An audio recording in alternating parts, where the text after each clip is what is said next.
आज हम एक ऐसी दास्तां की गहराइयों में उतरने वाले हैं जो सिर्फ इतिहास के पन्नों में दर्ज एक कहानी नहीं है, बल्कि ये जिक्र है बेपनाह ताकत का, हैरत अंगेज इंसाफ का और एक ऐसे अंजाम का जिसे भुलाया नहीं जा सकता। ये पैगंबर सुलेमान अलैहिस्सलाम के उस दौर की कहानी है जिसने दुनिया को सचमुच में हैरान कर दिया था। तो चलिए इसी हैरान कर देने वाले सवाल से शुरुआत करते हैं। जरा सोचिए, एक ऐसी अदालत लगी है जहां एक मामूली बूढ़ी औरत की शिकायत पर हवा को कटघरे में खड़ा कर दिया जाता है। ये पैगंबर सुलेमान के अधिकार और उनके इंसाफ की बस एक छोटी सी झलक है। देखिए, ये कोई आम सल्तनत तो थी नहीं, ये एक ऐसी जगह थी जो अल्लाह की दी हुई ताकत पर चल रही थी, जहां पहाड़ तराशने के लिए किसी मशीन की नहीं बल्कि अनदेखे हाथों की जरूरत पड़ती थी, और जहां पानी की नदियां नहीं पिघले हुए तांबे की नदियां बहती थी। एक ऐसी दुनिया जहां कुदरत के नियम भी एक अलग ही अंदाज में काम करते थे। तो चलिए इस सल्तनत के अजूबों को जरा और करीब से देखते हैं। ये एक ऐसा लाजवाब उद्योग था जिसकी नींव इंसानी मेहनत पर नहीं बल्कि जिन्नातों की अलौकिक मतलब सुपरनैचुरल शक्ति पर रखी गई थी। इस पूरी कहानी का एक बहुत ही अहम हिस्सा है ऐनुल क़ित्र। सोचकर देखिए, जमीन से पानी की जगह पिघला हुआ धधकता हुआ तांबा निकल रहा है, जैसे कोई कुदरती मेटल फैक्ट्री हो, और जिन्नात उस तांबे से वो चीजें बना रहे हैं जिनके बारे में आज की दुनिया सोच भी नहीं सकती। ये जिन्नात भी कोई मामूली मजदूर नहीं थे। वो संगमरमर को ऐसे काटते थे जैसे कोई मक्खन काट रहा हो। वो तालाब जितने बड़े बड़े बर्तन बना देते थे, और उनकी देगें तो इतनी विशाल होती थी कि उन्हें जमीन में ही गाड़ना पड़ता था। कोई इंसानी ताकत उन्हें हिला तक नहीं सकती थी। उनके काम का जो पैमाना था ना, उसके आगे आज की बड़ी बड़ी मशीनें भी खिलौने जैसी लगे। लेकिन सवाल ये उठता है कि इन ताकतवर और सरकश जिन्नातों को काबू में कैसे रखा जाता था। तो इसके लिए अल्लाह ने एक फरिश्ते को मुकर्रर किया था। उस फरिश्ते के हाथ में आग का एक कोड़ा होता था। अगर कोई भी जिन जरा सी भी काम चोरी या नाफरमानी करता तो बस एक ही वार में वो उसे जलाकर राख कर देता था।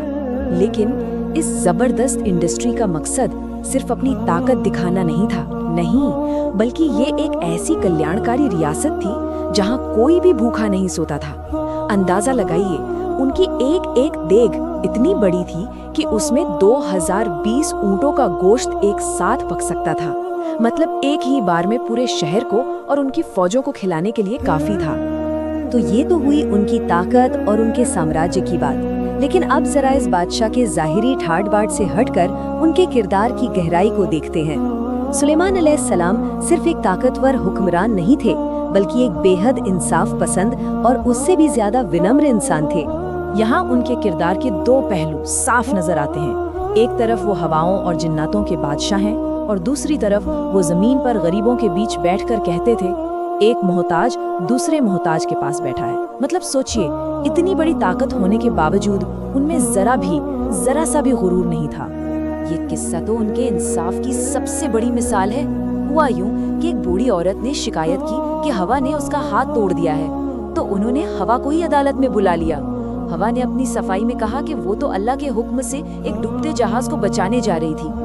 लेकिन फैसला ये हुआ कि भले ही हवा का मकसद नेक था, नुकसान तो उस औरत का हुआ है, इसलिए उस नुकसान की भरपाई तो की ही जाएगी। ये वो जुमला है जो दुनिया का सबसे ताकतवर बादशाह अपने सबसे गरीब लोगों के साथ जमीन पर बैठकर कहा करता था।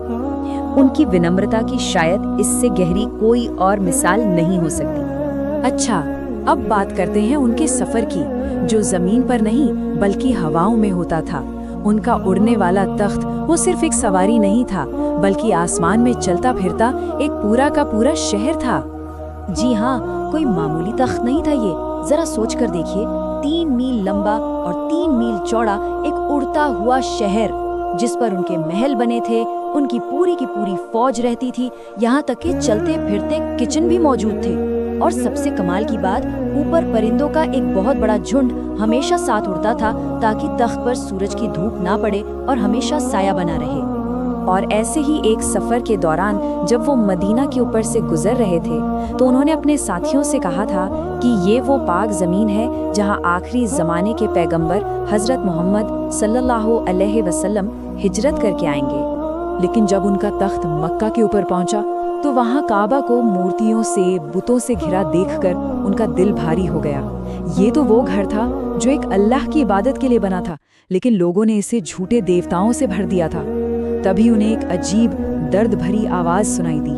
ایسا لگا جیسے کعبہ خود رو رہا ہوں۔ کعبہ کی اس فریاد پر اللہ نے وحی نازل کی اور وعدہ کیا کہ رو مت، میں جلد ہی تمہیں سجدہ کرنے والوں سے بھر دوں گا، اور میں ایک ایسے پیغمبر کو بھیجوں گا جو تمام نبیوں سے افضل ہوگا۔ اب ہم اس کہانی کے اس موڑ پر آتے ہیں جو شاید سب سے زیادہ حیرت انگیز ہے، پیغمبر سلیمان کی وفات۔ یہ کوئی عام موت نہیں تھی، بلکہ ایک ایسا واقعہ تھا جو 1 سال تک پوری دنیا سے چھپا رہا۔ ہوا یہ کہ وہ اپنی لاٹھی کے سہارے عبادت میں کھڑے تھے جب ان کی روح قبض کر لی گئی، لیکن اللہ کی حکمت دیکھیے، ان کا جسم گرا نہیں، وہ ویسے ہی کھڑے رہے پورے 1 سال تک، اور جنات اپنی ساری طاقت کے باوجود انہیں زندہ سمجھ کر ڈر کے مارے کام کرتے رہے، جب تک کہ ایک چھوٹی سی دیمک نے اللہ کے حکم سے ان کی لاٹھی کو اندر سے کھوکھلا نہیں کر دیا اور وہ گر پڑے۔ اس پورے واقعے کا ایک ہی مقصد تھا، دنیا کو یہ سبق دینا کہ جنات جو ہمیشہ غیب کا علم یعنی بھوشیہ جاننے کا دعویٰ کرتے تھے، وہ اپنے سامنے کھڑی ایک لاش کو بھی نہیں پہچان سکے۔ غیب کا علم وہ صرف اور صرف اللہ کے پاس ہے۔ لیکن پیغمبر سلیمان کے دنیا سے جانے کے بعد ان کی اس شاندار سلطنت کا کیا ہوا؟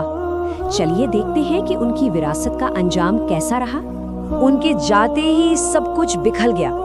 بخت نصر نام کے ایک ظالم بادشاہ نے حملہ کیا، ان کے بنائے مہان مندر کو تباہ کر دیا اور بنی اسرائیل کو غلام بنا لیا۔ یہ دکھاتا ہے کہ دنیاوی سلطنتیں کتنی بھی بڑی کیوں نہ ہو، وہ ہمیشہ قائم نہیں رہتی۔ اور یہی اس پوری داستان کا سب سے بڑا سبق ہے۔ سلیمان علیہ السلام کی اصلی طاقت ان کی انگوٹھی یا ان کے اڑنے والے تخت میں نہیں تھی، بلکہ اپنے رب کے سامنے جھک جانے میں تھی، اس کی عبادت میں تھی۔ سلطنتیں تو بنتی اور بگڑتی ہیں، لیکن عبادت ہمیشہ باقی رہتی ہے۔ لیکن ایک سوال آج بھی قائم ہے، کیا وہ رہسیمئی انگوٹھی، وہ تخت اور وہ سارے چمتکار ہمیشہ کے لیے ختم ہو گئے، یا پھر وہ کسی آنے والے وقت کا انتظار کر رہے ہیں؟ اس کا جواب تو شاید وقت ہی دے سکتا ہے۔